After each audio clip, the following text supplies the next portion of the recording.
حق بات ہے، سبحان اللہ سبحان اللہ۔ یہ عطا ہے مدینے والے کی، یہ کرم ہے مدینے والے کا، یہ داد و دہش ہے مدینے کے سرکار کی کہ اعلیٰ حضرت چمکے اور ان کے صدقے میں ان کے نام لیوا چمک رہے ہیں۔ نبی کے میلاد کا جلسہ، بڑے احسانات ہیں ان کے ہمارے اوپر۔ بالمؤمنین رؤوف الرحیم، بڑے مہربان ہیں ہمارے اوپر، بڑے ہی مہربان ہیں، اتنے مہربان اتنے مہربان۔ اللہ کی قسم ان کی شریعت کو آپ پڑھیے سمجھیے، وہ نہیں چاہتے کہ کوئی دقت میں پڑے، حرج میں پڑ جائے۔ خود فرماتے ہیں اگر مجھے یہ نہیں ہوتا کہ میری امت پہ گرا گزرے گا، بھاری گزرے گا، حرج میں پڑ جائے گی، تو میں اپنی امت کے لیے ہر نماز کے وقت میں مسواک کرنا ضروری قرار دے دیتا، مگر مجھے اپنی امت کا خیال ہے اس لیے میں نے ضروری قرار نہیں دیا۔ حق بات ہے، بے شک سبحان اللہ۔ وہ قانون داں بھی ہے، قانون ساز بھی، قانون جانتے ہیں، قانون بناتے بھی ہیں۔ ایک مرتبہ فرما رہا ہے ایمان والو اللہ نے تم پہ حج فرض کیا۔ ایک صاحب کھڑے ہو کے بولے یا رسول اللہ کیا ہر سال فرض ہے؟ میرے آقا خاموش رہے۔ وہ دوسری بار کھڑے ہو گئے، کہنے لگے یا رسول اللہ کیا ہر سال فرض ہے؟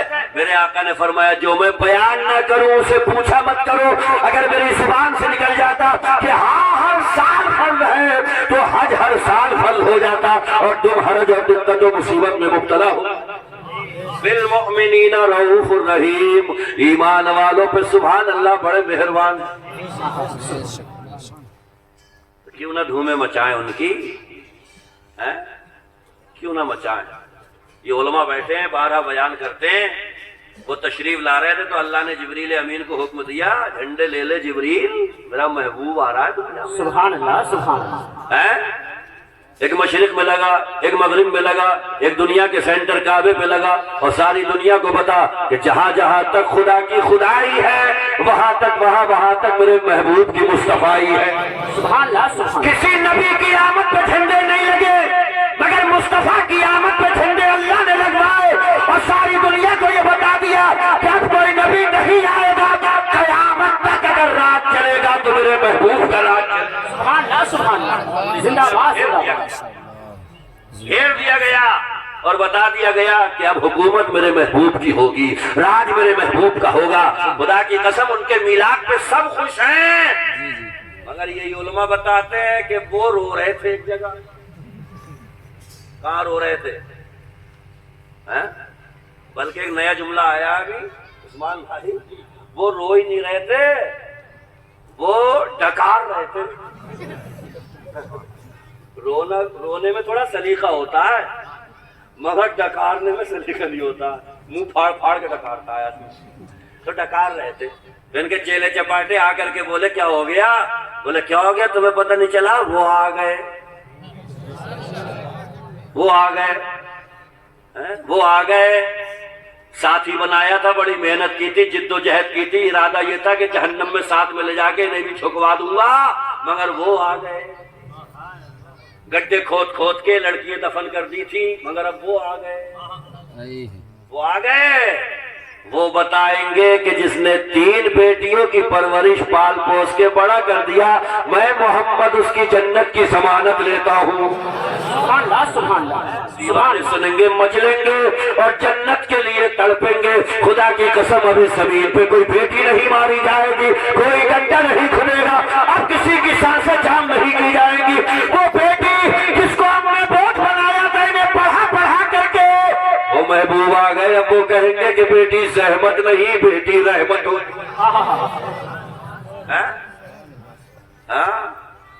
ایک وہ دور بھی تھا کہ جیسے ہی بچی پیدا ہوئی، قرآن پڑھیے وَإِذَا بُشِّرَ أَحَدُهُم بِالْأُنثَىٰ ظَلَّ وَجْهُهُ مُسْوَدًّا وَهُوَ كَظِيمٌ، جیسے ہی بتایا جاتا تھا لونڈیا آئی ہے تو ابا کہتا تھا لونڈیا آئی ہے، اچھا، چہرہ دھواں ہو جاتا تھا، کالا ہو جاتا، وَهُوَ كَظِيمٌ، اور غصے میں دل ملایا ہوا رہتا تھا لونڈیا آئی ہے۔ مگر معاف کریو میرے بھائیو، دور کہیں پلٹا تو نہیں کھا لیا، کہیں پلٹا تو نہیں کھا رہا دور۔ عورتوں میں بڑی مشہور ہوتی ہیں، لونڈا آ جائے تو کہ 29 کا دکھائے، 29 کا چاند کہتی ہے لونڈے پہ، اور لڑکی ہو جائے تو کہ 30 کا چاند۔ کیونکہ خوشی ساری 29 میں ہوتی ہے نا. 29 میں روزے کو چاند ہو جائے تو جگمگ جگمگ, اور 29 کا اگر 30 کا رکھنا پڑ جائے تو کہ اب تو ہے ہی, اب تو ہے ہی. یہ عورتیں بھی 29 کا ہوا چاند, کیا آیا 30 کا چاند ہوا. تو دور پلٹا تو نکھارے آ گئی. دادی کے منہ میں بھی دانت نہیں ہے مگر لپ لپا کے کہہ رہی ہے پوتا پوتا.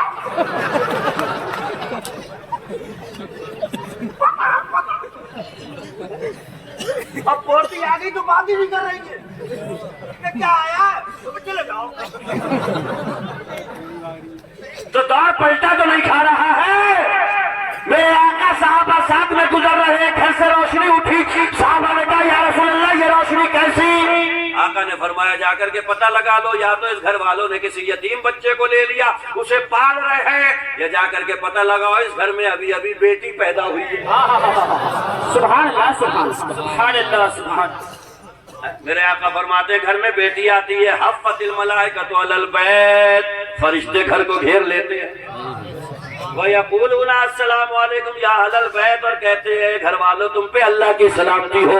وَيَقُولُونَ مَرْحَبًا, اور کہتے ہیں اس گھر میں بیٹی کا آنا مبارک ہو. مگر یہ بیٹیاں بھی تو ان کی کہاں مان رہی ہیں. اب اس پہ بھی تو بہت بڑا احسان کرا میرے مصطفیٰ نے, مگر یہ بھی نہیں سن رہی ہیں اب ان کی. اللہ معاف کرے, بہت بگڑا ہوا دور ہے.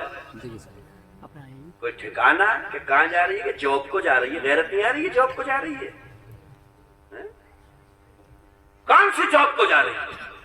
اور جتنی شرطوں کے ساتھ میں شریعت نے لڑکی کو جاب کی اجازت دی ہے وہ شرطیں کوئی پوری کر لے گا, اور جب نہیں کر سکتا تو چھوڑ دو ایسی جاب جہاں شریعت کی مخالفت ہوتی ہو, قانون مصطفیٰ کی بغاوت ہوتی ہو, اللہ اور رسول کی رضا جہاں پہ نہ ہو. باغ آ جاؤ, زندگی چند روز کی ہے, فاقوں میں بھی کٹے تو کٹنے دو.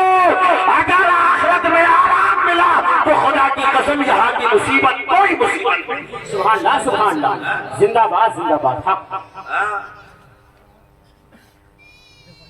قرآن نے کہا رجال قوامون علی النساء. اسی ربیع الاول میں جو نبی آئے جبریل امین کی وساطت سے انہی کے قلب نازنی پہ جو قرآن نازل ہوا, اس میں اللہ فرمایا رجال قوامون علی النساء, مردوں کو حاکم بنایا. یہ گھر کے سارے باہر کے معاملات دیکھیں گے, گھر اور کے معاملات عورت دیکھیں گے. الٹا نہیں ہو رہا آج کا. گھسا کے دیکھو کسی مارکیٹ میں, وہ ڈھونڈتا ہی پھر رہی, آپ پیچھے سے کدھر کو گئی, دیکھو آگے کو دیکھو گئی, وہی دھڑ پڑ کر رہا ہوں. وہ آگے یہ پیچھے, وہ حاکم یہ محکوم. اور اللہ معاف کرے جب مردوں کو حاکم بنایا تو سر دست ایک مسئلہ بھی سنتے ہوئے جاؤ. بہت سے میاں کے پاس میں جا کر کے یہ عورتیں کہتی ہیں ایسا بنا دو کہ قطعی انگلیوں پہ ناچے. ایسا بنا دو تعویذ کہ انگلیوں پہ ناچے, اور میاں کہہ رہا ایسے ہی دوں گا کہ ناچے پھرے گا. ارے جاہل گوار, اور رجال قوامون علی النساء, اس کے اشارے پہ یہ چلے گی, اس کے اشارے پہ وہ چلے گا. حق بات ہے. مردوں کو حاکم بنایا, سربراہ بنایا, چھوٹی سی مملکت کا صدر اللہ نے گھر کو بنایا ہے مرد کو. ایسا تعویذ اعلیٰ حضرت نے لکھا ہے بنوانا حرام. حق بات ہے, بالکل حق. بالکل میں اعلیٰ حضرت فرماتے ہیں ایسا تعویذ بنوانا کہ شوہر قبضے میں آ جائے, بس میں آ جائے, کیا ہے مکی مدنی سرکار کی زندگی دیکھو, گھروں میں داخل کر لو تو خدا کی قسم ٹینشن رہے نہ, ہمیشہ مسکراتے رہو. ایک صحابی گھر میں مسکراتے رہتے تھے, ان کی بیوی کہتی تھی میں جب دیکھتی ہوں تو مسکراتے رہتے ہو, تو بولے میں کیا کروں, میرے نبی کی عادت ہی مسکرانے کی تھی. کم سے کم یہی نسخہ اپلائی کر لو گھر میں. ارے میرے آقا صلی اللہ علیہ وسلم کی شان سبحان اللہ امام الانبیاء ہے, مگر بیویوں کے ساتھ میں ایسا برتاؤ کہ اگر ان کی سنتوں کو گھر میں داخل کر لو تو خدا کی قسم گھر جنت کے نشان. پوری دنیا میں گھومتا پھرے گا خوش اخلاقی کا مظاہرہ کرتے ہوئے، جی ماشاءاللہ بہت بڑھیا بڑھیا، اور جیسے ہی گھر میں گھسے گا تو ایسے ہو جائے گا جیسے منہ میں نبو نچڑ ہوا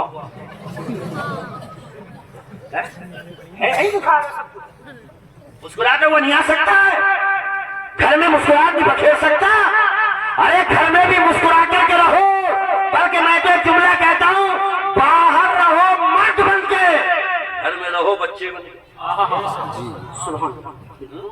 ہاں تب بنے گا گھر جنت کا نشان۔ کیا بنے گا؟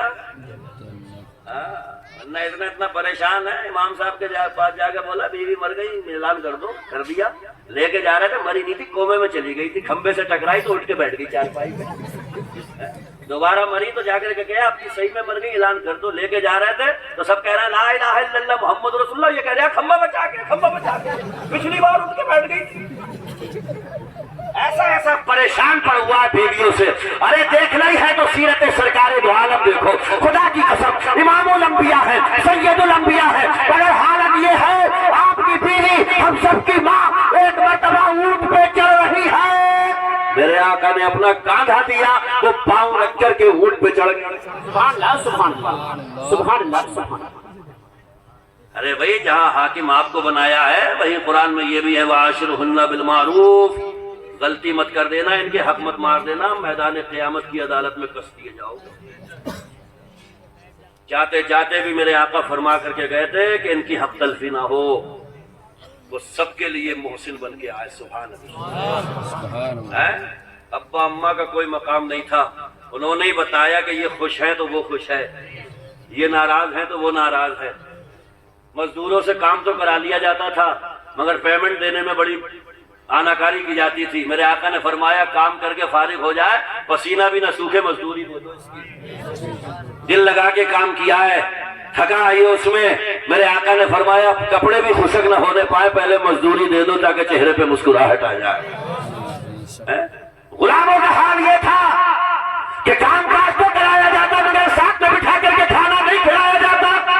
میرے آقا فرما رہے ابو ذر غفاری کو، ابو ذر غفاری کان کھول کے سنو، اب میں آ گیا ہوں، اب یہ اونچ نیچ نہیں ہے، جو کھاؤ گے غلام بھی وہی کھائیں گے، جو پہنو گے غلام بھی وہی پہنیں گے۔